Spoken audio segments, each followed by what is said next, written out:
The Street Files. A complete mystery short story. Every Wednesday. File 31. Stormwatching. The road from Bristol to North Devon hugs the coast from Portishead to Burnham-on-Sea, then plunges inland to skirt the southern edge of Exmoor National Park before cutting back to the coast.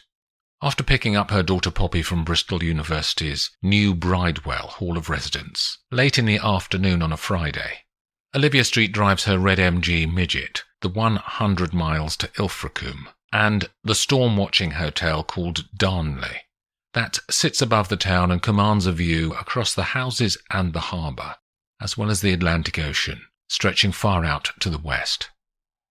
Poppy has long wanted to do stormwatching, and all of the people who know about these things have said that this will be the last chance to see violent weather until the autumn.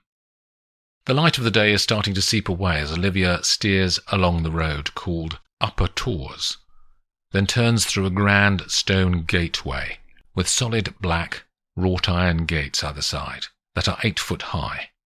The driveway hugs a lower slope, then rises to the level of the house, and she parks her car next to 3 other cars at the edge of a broad circle of gravel in front of the main doors. Darnley is all stone. It has 2 sets of 10 windows across the front and a steep-pitched slate roof. The walls are grey, and the windows are picked out with white stone. At every window are white blinds, and the lights are on in every room downstairs, but none upstairs. A man in his 40s with neat dark hair comes out of the house and walks over to them. "Hello, I'm Bill Poole. Welcome to Darnley." They shake hands and introduce themselves. "You here for the final storm?" "We are," says Olivia. "Poppy has wanted to do this for a long time." "It'll be a good one," says Bill. "We've had a few this season and the forecast is looking good. There's a low-pressure pocket building out in the Atlantic, which is exactly what you want." He helps them with their suitcases and they register and then are shown up to their rooms by Bill's wife, who's called Moxie. Olivia and Poppy have 2 rooms next to each other that sit along the back of the house, with views of the sea. "How long have you been running this place?" says Olivia, as the 3 of them stand in Olivia's room and look out at the ocean. 10 years, says Moxie. She has short blonde hair and deep blue eyes. "My parents ran hotels and Bill's did too, so it was fate that we'd meet and want to do the same. But I've known this coastline since I was tiny. Grew up here. I know every nook and cranny, every cove and inlet. This is my coastline, it's part of me." She smiles wistfully. "What's the plan for tonight?" says Olivia. "Dinner at 7, says Moxie. "Sunset is 6:30 tonight, and it gets stormier after dark. We have large windows all along the back, so everyone gets good views. For those more adventurously minded, Bill takes people down onto the beach. You have to be swimmers, though, and we supply Wellingtons."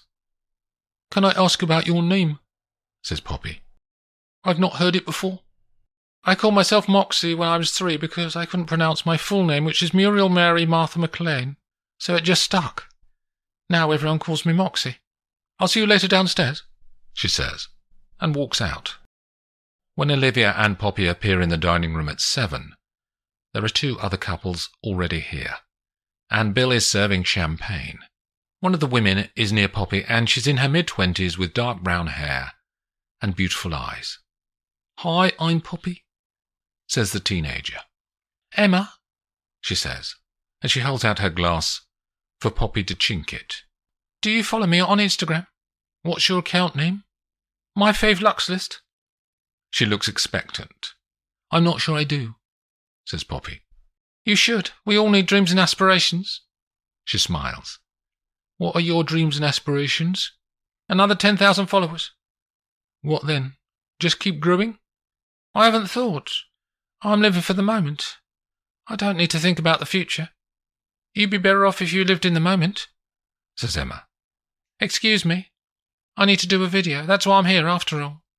She walks away and Poppy turns to a fair-haired, green-eyed man, standing next to her. "Are you two together?"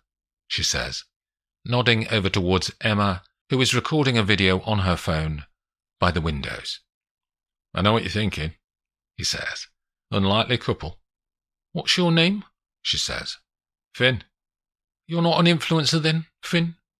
"I'm more about the real world. I'm a joiner. I make cupboards, sets of drawers, furniture, you know. She photographed some of my furniture a year ago. We got on. She's the complete opposite to my very intricate, very detailed job. You've got to have variety in your life, haven't you?" 10 feet away, Olivia is talking to the other couple in the room, who are called Mike and Kate Riley. They both have the same colour brown hair and the same colour pale brown eyes. "What's your job, Mike?" says Olivia. "A buyer for a supermarket." "Buying what?" "Fresh fruit." "Liaising with farmers," she says. "It's all automated these days. Greenhouses the size of 20 football pitches, pumping in nutrients, creating a false atmosphere. People want the same thing all year round. It's laughable to think our parents could only buy strawberries in the shops when they were in season. That's only 6 weeks. He shakes his head in disbelief at his own point. "What do you do, Olivia?" says Kate, the woman standing next to them. "I'm a lawyer, some corporate, mostly investigations." "I like that idea," says Kate. "Seeking the truth, the fundamental truth? I'm a copywriter, so that appeals to me." "How do you mean?" "I'm seeking a single line of words that capture an idea, a thought or a benefit for the customers. Something that resonates with them. I had a commission for a chain of steakhouses, for instance, to grow their evening customers, and I wrote, 'The day has light, but the night has fire.' It worked." "Why do you think that worked?" says Olivia. "People want to feel their lives have excitement for a fleeting moment, but not permanent excitement. They want a temporary flair before they return to being normal. People like being normal." A man in his 60s walks into the room. Bill pours him champagne, and the man looks at Olivia and smiles, so she walks over. "Hello, I'm Olivia." "You look like my late wife," he says. "I'm Robert Dandridge." "How long have you been a widower?" she says. He blows out his cheeks as he calculates in his head. 9 years. We always used to come here for the final storm. Bill and Moxie weren't here at the beginning. It was Moxie's parents." "Did they retire and she took over?" "No, a tragedy, actually. They fell off a cliff along the coast here, a year before my darling wife died." "What happened?" says Olivia. "Were they caught in a storm?" "Exactly." He swigs his champagne. "Bill and Moxie don't talk about it. They never did find out what really happened. The bodies were found on the beach in the morning. No sign of violence or anything, but I have a theory." Olivia waits for him to continue, and Robert leans in closer to her. "Bill wanted this place. He'd been clear about that. I'd talked to him in the previous 2 years. He'd married Moxie a couple of years before that, but they had no money, no capital. All they knew was running hotels. They never considered anything else. Bill was getting desperate. Then, magically, Moxie's old folks kicked the bucket. I think you could rightly label that as a fortunate happenstance." He winks at her. The final guest to enter the dining room is a woman with black hair and green, curious eyes behind tortoiseshell glasses. Poppy sees her come in and walks across. They introduce themselves, and the woman is called Agnes. "You stormwatched before?" says Poppy. "Never. It feels a bit scary." "I'm sure it's very safe. Like the rides at theme parks, which only appear to be dangerous, but are completely safe in real life." "What do you do?" she says. "I'm a law student." "Why did you choose that?" "Everyone thinks it's because my mum did it at uni, but it's because I like seeing what's behind the mask. I like to know what's really going on." Bill knocks a fork against a champagne bottle, and he announces that dinner is served, and everyone takes their seats. The menu is Devon crab tartlets, rack of Devon lamb, and Atlantic sea bass, with bottles of the local Sandridge Barton Pinot Noir. As they eat, the wind picks up, and the light patter of rain against the glass is incessant, as the last remaining flecks of light leach away into the blackness of the sky over the sea. It's 9:30 when Bill reappears, and again hits a fork against a bottle. This time he announces that he'll be leading a party of anyone who wants to go down to the beach to watch the storm. All of the guests do want to go, and Bill can't find Moxie, so he digs out disclaimer forms to cover the hotel's insurance, should anyone get injured or get into trouble at high tide.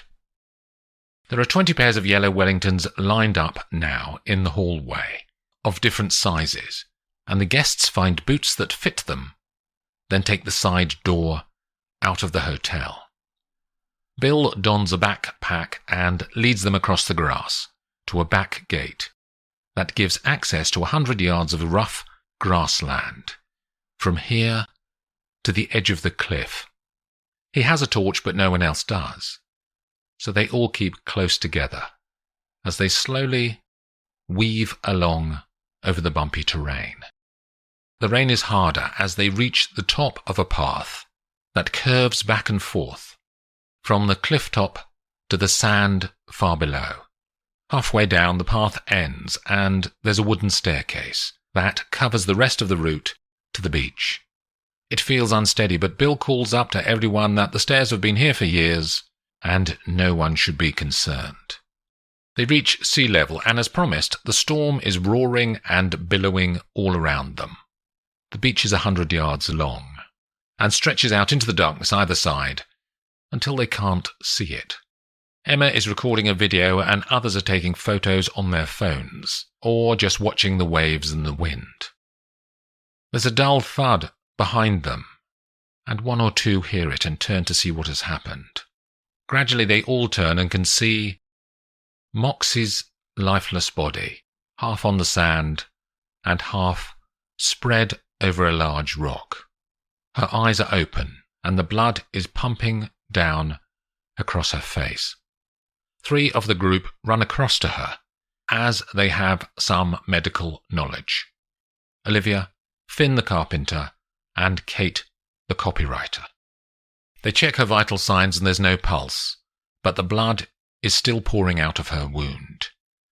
"Can someone call 999? Shouts Olivia, and Poppy starts to dial. "There's no signal down here," says Bill.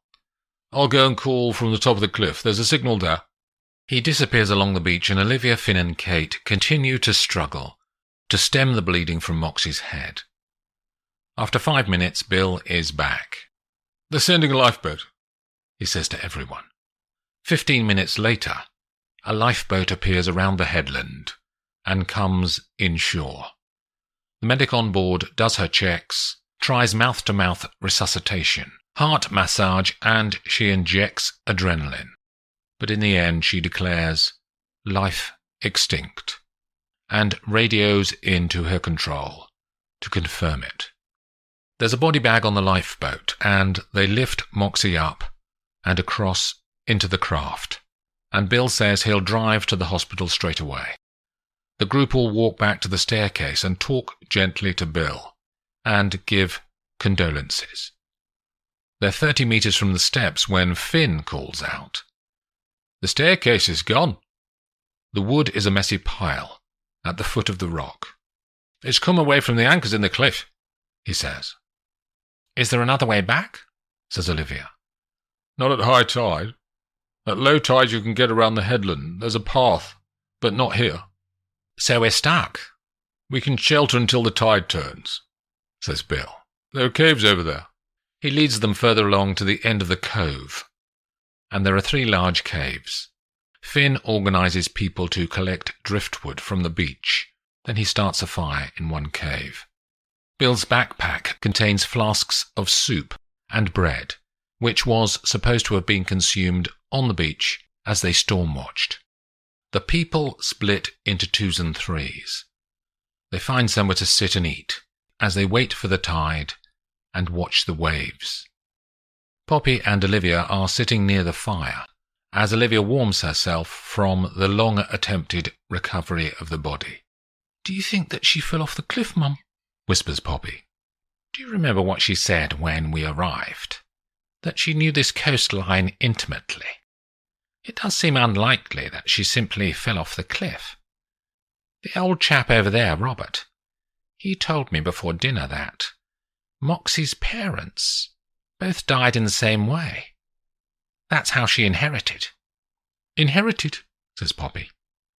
"This was her parents' hotel.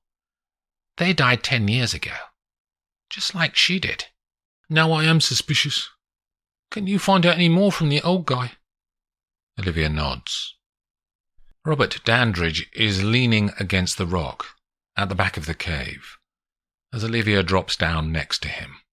"Robert," she begins, "you were telling me about Moxie's parents, and how they died. You implied Bill was involved. Why did you say that?" "He was interviewed by the police back then." "About his in-laws' deaths?" "Yeah, but there was insufficient evidence to take it any further," he says. "How do you know that?" says Olivia. "That's not normally public knowledge." She looks directly at him, but he is quiet for a moment. "Were you involved in some way?" "I'm a retired police sergeant," he says. "Those deaths were on my patch, right at the end of my career. Didn't help. I had to leave." "Voluntarily?" she says. But she knows the answer already, and she knows that he's going to lie. "Of course, 30 years in Devon Cornwall Police and my father before me." "How was the case of Moxie's parents left in the end?" she says. "The coroner classified the deaths as suspicious, did they?" Robert drops his voice. "Bill got away with it, in my view. The coroner declared misadventure. Not even an open verdict, when at least we could have come back with some new evidence. It does seem suspicious that Bill's wife has now died in similar circumstances. My daughter noticed that first," she says.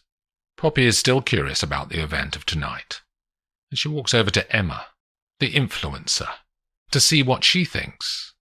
"Got some good content?"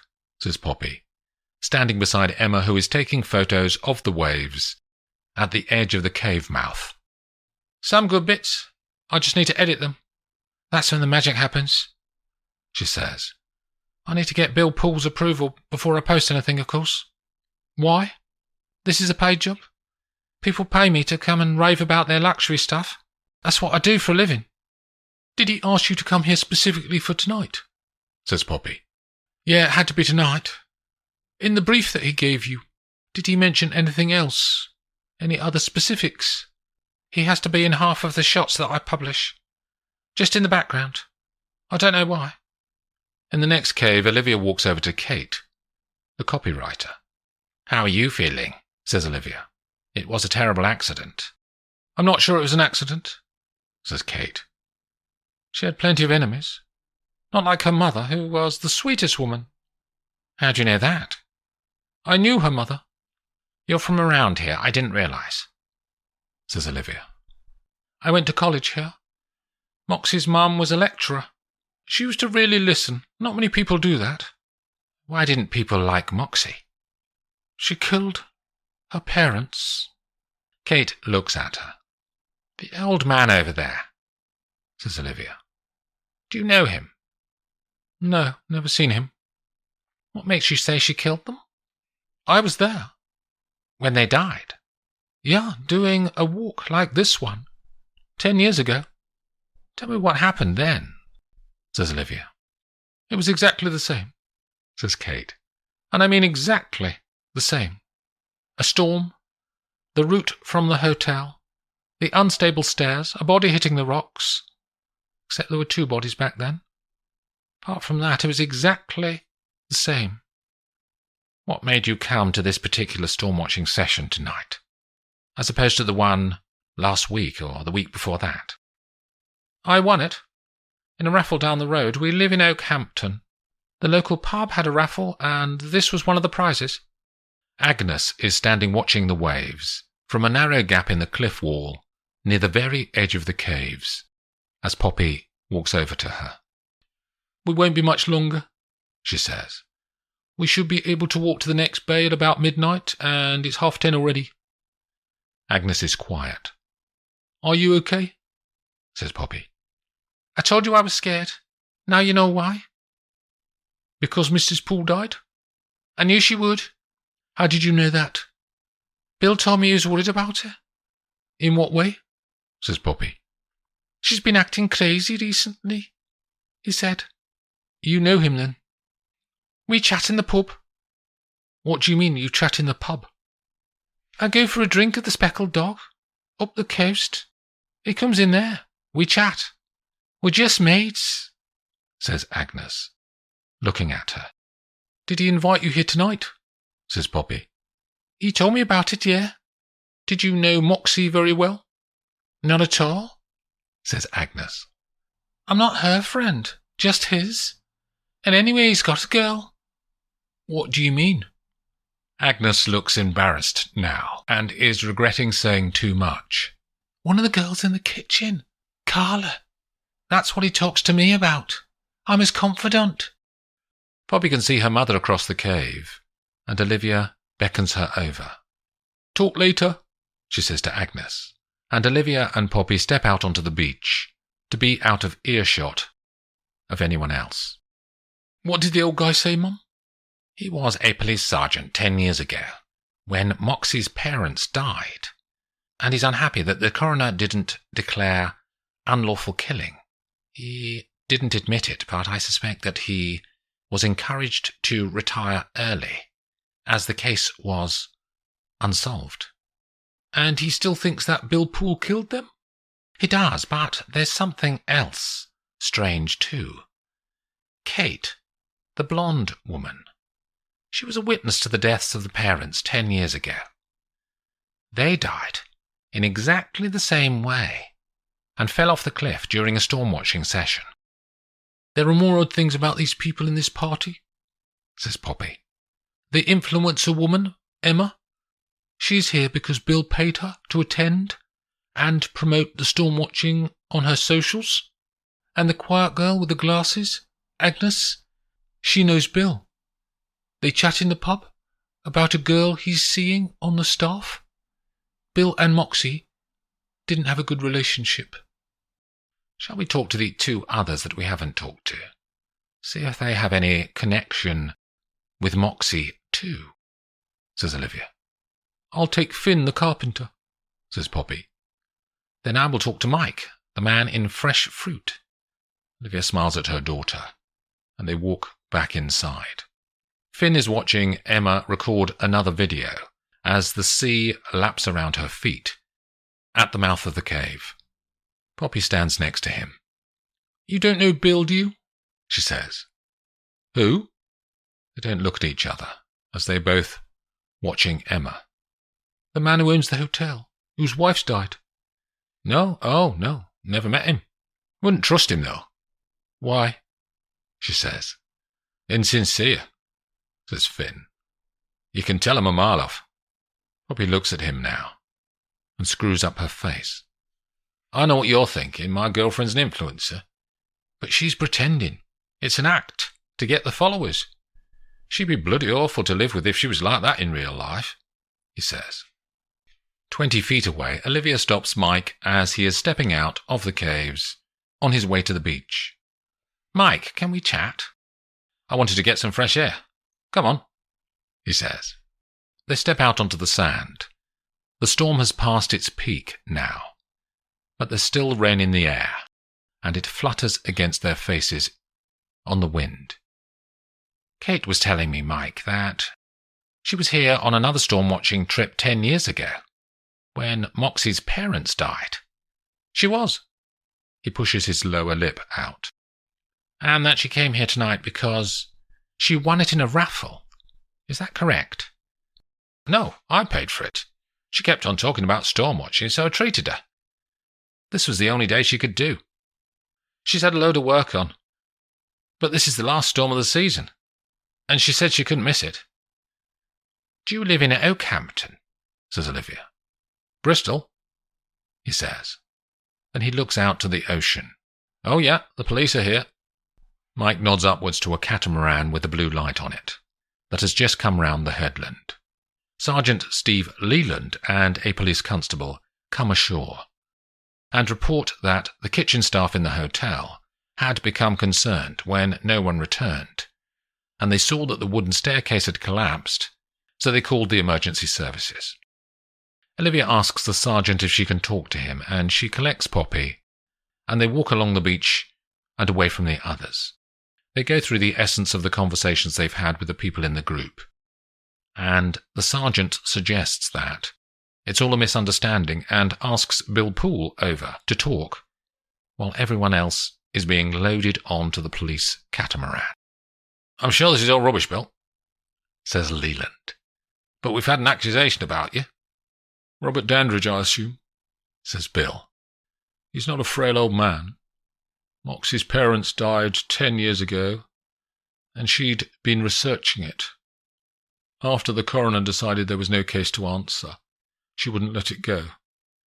Eventually, a few weeks ago, she pieced it all together, and she found someone else who worked with Dandridge back then. Dandridge was bent, on the take, fiddling the books. Moxie's mum and dad found out. They were going to report him. He came here 10 years ago and pushed them over the cliff, when everyone else was on the beach. But he covered it up and made sure there was no investigation. She went to visit him," he continues. "Moxie mistakenly thought that he'd confess, and she presented her evidence to him that night. He said it was all rubbish, of course. She showed me what she had. Emails, changed records, even a recording from a voicemail. She put them all in a bank safe deposit box. Her mistake was telling him. She should have just gone to the police. She was going to do that on Monday. Dandridge turned up here yesterday, pleading with her to drop it. He offered to pay her 100 grand from his pension. She told him no, flat out. Poppy is frowning. "How did he kill your wife, Mr. Poole?" "What are you talking about?" "He was on the beach," says Poppy. "He couldn't have pushed her off, could he?" "Maybe he had an accomplice," says Bill. "Who?" Poppy isn't giving up. "I don't know." "Well, that's not evidence, is it? I mean, you've got papers about him fiddling the books years ago, but not anything about him killing anyone." Olivia and Leland both turn to look at Bill. "It's all connected." "Do you know who I think pushed her?" says Poppy. "Was it Carla?" "Leave her out of this," he says. But everyone can see that Poppy has struck a vein of truth. "She did it, didn't she, Mr. Poole? Carla, your girlfriend, sick of your wife, saw her chance and pushed her off the cliff?"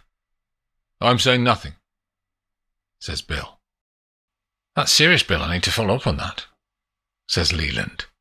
"If this becomes a murder inquiry instead of a tragic accident, we need to check everything. The girl doesn't know what she's talking about. She's probably a friend of Dandridge's, who invited herself here tonight to cover for him." "But it's about evidence, Mr. Poole," says Poppy. "Not just accusations that you throw around. That's not the way the law works." "Come with me, sir," says Leland, and he starts to walk with Bill back to the boat. Then he turns back to Olivia. "You coming, madam?" "We'll walk back, Sergeant. The water should be low enough in about 10 minutes for us to get around the end of the caves." "Right you are." Everyone gets on the boat, and Olivia and Poppy watch it push out into the waves and move off around the headland. As they walk back in the moonlight, the wind across the water has slipped away to nothing, as the final storm of the season has come and gone. The Street Files, a complete mystery short story, every Wednesday.